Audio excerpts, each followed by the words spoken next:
ખાસ કરીને જે કચ્છ કાતરાના આધારે આવનારા ચોમાસા વિશેની વાત કરવાની છે, એમાં સૌપ્રથમ તો આપને એ જણાવી દઉં કે રેગ્યુલર જે આપણે આગાહી આવતી હોય છે, વૈજ્ઞાનિક ઢબે આવતી હોય છે, પેરામીટરોને આધારે આવતી હોય છે, કેમ કે ઓલ ઓવર ગુજરાતની જે કાંઈ આપણે આગાહી કરીએ છીએ એ સંપૂર્ણપણે મિટિયોલોજીના સિદ્ધાંત પ્રમાણે આપણે જે આગાહી કરતા હોય છે, જેમાં પેરામીટરોના આધારે સેટેલાઇટનું પ્રિડિક્શન વગેરે.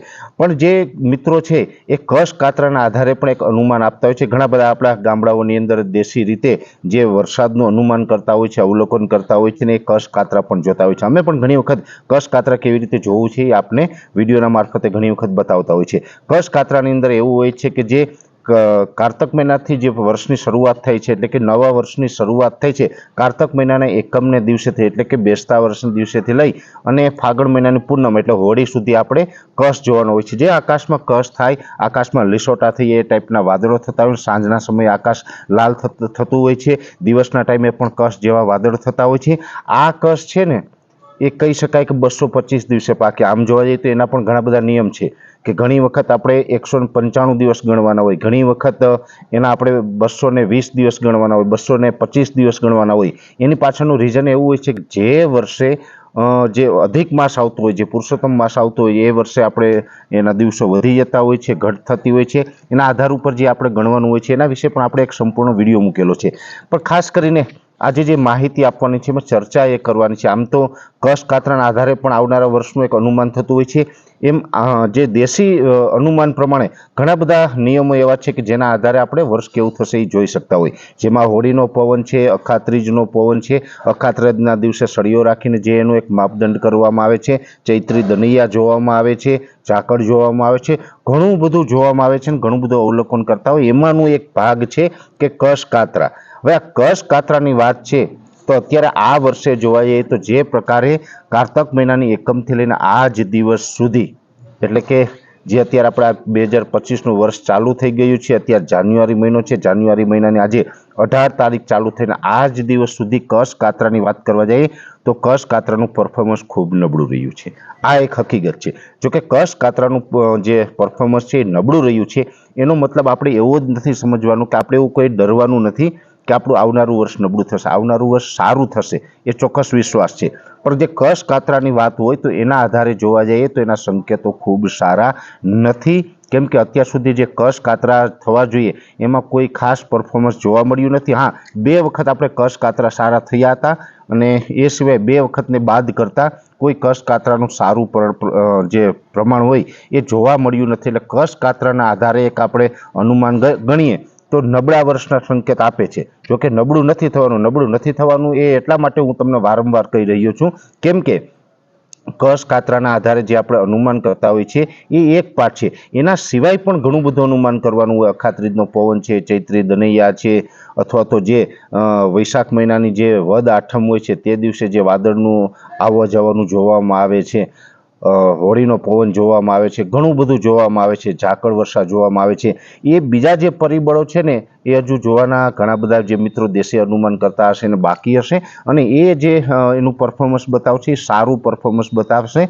તેવું એક અત્યારે શક્યતા દેખાઈ રહી છે. ખાસ કરીને ચૈત્રી દનૈયા હોય એ સારા જશે એ દિવસની અંદર, એવું પણ એક અત્યારથી આપણે અનુમાન લગાવી શકીએ છીએ. એટલે વર્ષ છે ને એ નબળું તો નહીં થાય. હા, એક ચોક્કસથી છે કે જો કચ્છ કાતરાને આધારે વાત કરતા હોય તો કચ્છ કાતરાના આધારે અત્યારે પરફોર્મન્સ ખૂબ નબળું જણાઈ રહ્યું છે.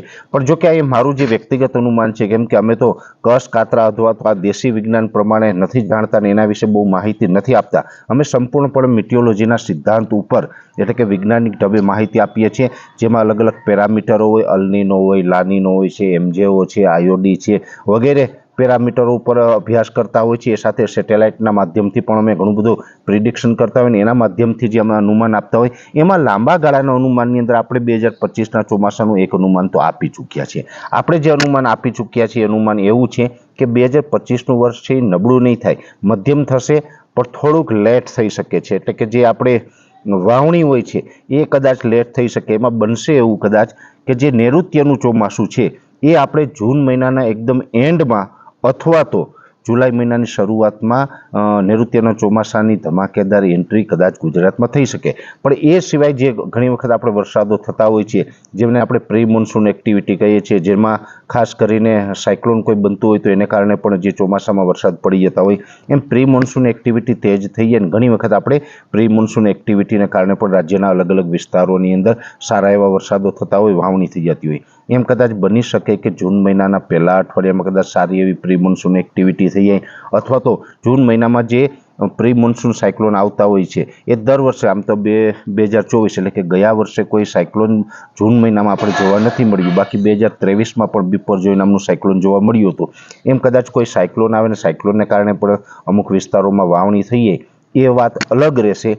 બાકી નૈઋત્યનું જે કાયદેસર ચોમાસું કહેવાય છે, જેને આપણે દક્ષિણ પશ્ચિમનું ચોમાસું કહીએ છીએ, નિરંતર નૈઋત્યનું ચોમાસું કહીએ છીએ, એ ચોમાસું તો કદાચ લેટ થશે। પછી કોઈને એવું લાગે કે પરેશભાઈ તમારું લાંબા ગાળાનું અનુમાન એવું હતું કે વાવણી મોડી થશે, પણ અમારે તો જૂન મહિનાની 10 થી 15માં થઈ ગઈ અથવા કે 15 થી 20માં થઈ ગઈ, તો એના કારણ એવા હોઈ શકે કાં તો પ્રી મોન્સૂન એક્ટિવિટી કાં તો જે આપણે સાયક્લોન આવેલ, આવા કોઈ કારણસર વાવણી થઈ તો એ અપવાદરૂપ રહેશે। બાકી નૈઋત્યનું ચોમાસું છે કદાચ લેટ આવશે એવું જે વૈજ્ઞાનિક ઢબે મારું અનુમાન છે એ મુજબ હું કહી શકું કે નૈઋત્યનું ચોમાસું થોડું લેટ આવશે। લેટ આવે એની સામે પણ વાંધો નથી, પણ ચોમાસું છે ને એ એકંદરે મધ્યમ રહેશે, એટલે કે નબળું તો નહીં જ થાય। હા, એક ચોક્કસ છે કે ગયા વર્ષે એટલે છેલ્લા આમ તો 2 વર્ષ 2023 અને 2024 આ બંને વર્ષની અંદર જેટલું વરસાદનું પ્રમાણ રહ્યું છે એના કરતાં અમુક ટકા પ્રમાણ ઓછું રહી શકે। જોકે ગયા 2 વર્ષની અંદર જે વરસાદનું પ્રમાણ રહ્યું છે એમાં પણ ઘણી બધી અસમંજસતાઓ હતી, કેમ કે અલનીનોનો પ્રભાવ પણ હતો। હવે અલનીનોનો પ્રભાવ છે એ ખતમ થયો છે। અલનીનોના પ્રભાવને કારણે 2023 અને 24માં એવું પણ બન્યું છે કે જ્યાં પડ્યો છે વરસાદ ત્યાં 200% સુધીનો વરસાદ પડ્યો છે, અને જ્યાં નથી પડ્યો ત્યાં માત્ર 30% 40% આવો વરસાદ પણ પડ્યો છે। સામાન્ય રીતે કહેવા જાય તો આમ તો દર વર્ષે કચ્છનો ખડીર વિસ્તાર છે, જે ધોળાવીરાનો જે રણવાળો વિસ્તાર છે, ખડીરની અંદર તો બહુ ઓછો વરસાદ, ગુજરાતમાં સૌથી ઓછો વરસાદ ત્યાં પડે છે। આ વર્ષે પણ જોવા જઈએ તો સિંગલ ડિજિટની અંદર વરસાદ જોવા મળ્યો, પૂરો 10 ઇંચ પણ વરસાદ સંપૂર્ણ વર્ષનો આપણે જોવા નથી મળ્યો। એટલે આવું ઘણી વખત જે અલગ અલગ વિસ્તારો પ્રમાણે થતું હોય છે એ આ વર્ષે તો બહુ જ છેલ્લા 2 વર્ષમાં જોવા મળ્યું, જેમાં કચ્છના ભાગોની અંદર ઓછો વરસાદ પડે તો એ કોઈ નવી વાત નથી, કેમ કે વર્ષોથી ત્યાં રણને હિસાબે ત્યાં ઓછા વરસાદો પડતા હોય છે। રણને હિસાબે શું કામ ઓછા વરસાદ પડે એનું પણ આપણે એક વિડીયો મૂકીને આગળના દિવસમાં બતાવવાનું છે। પણ ખાસ કરીને એ સિવાય પણ ઘણા બધા વિસ્તારો એવા હતા કે જ્યાં ઓછા વરસાદનું પ્રમાણ 2023 અને 24માં જોવા મળ્યું હતું।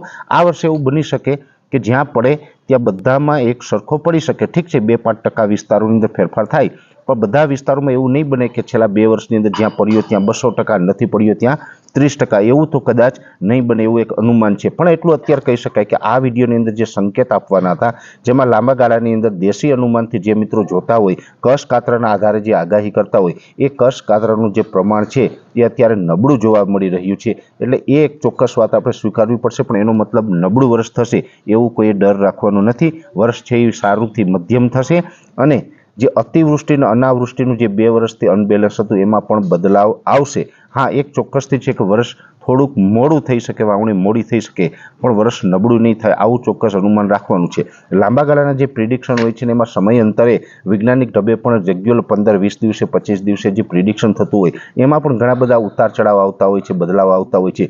જે બદલાવો આવશે, જે ઉતાર ચઢાવ આવશે, હવામાનની જે કન્ડિશન હોય ને પેરામીટરોના આધારે જે ફેરફાર થાય કે ઘણી વખત સારું, મધ્યમ, નબળું આવું જે કંઈ ઇન્ડિકેટ કરતું હોય છે પેરામીટરો, એ ઇન્ડિકેટ જે પણ કરશે એ અમે તમારા સુધી માહિતી પહોંચાડતા રહીશું। પણ એકંદરે આવનારું વર્ષ એટલે કે 2025નું વર્ષ છે એ ખૂબ સારું જ રહેશે એવી આશા રાખજો। દ્વારકાધીશની કૃપાથી વર્ષ ખૂબ છે એ સારું થવાનું છે એવી હું પણ આશા રાખી રહ્યો છું। વિશેષ માહિતી છે નેક્સ્ટ વિડીયોની અંદર આપવામાં આવશે। અત્યારે આ વિડીયોની અંદર એટલું જ। અંતમાં દરેક મિત્રોને વિનંતી રહેશે કે વિડીયોને લાઈક આપીને દરેક ગ્રુપમાં શેર કરી દેવો, અને જે મિત્રો આપણી ચેનલને સબસ્ક્રાઇબ ન કરેલી હોય એ મિત્રો ચેનલને સબસ્ક્રાઇબ કરવી। હાલ જ આપશો, ધન્યવાદ।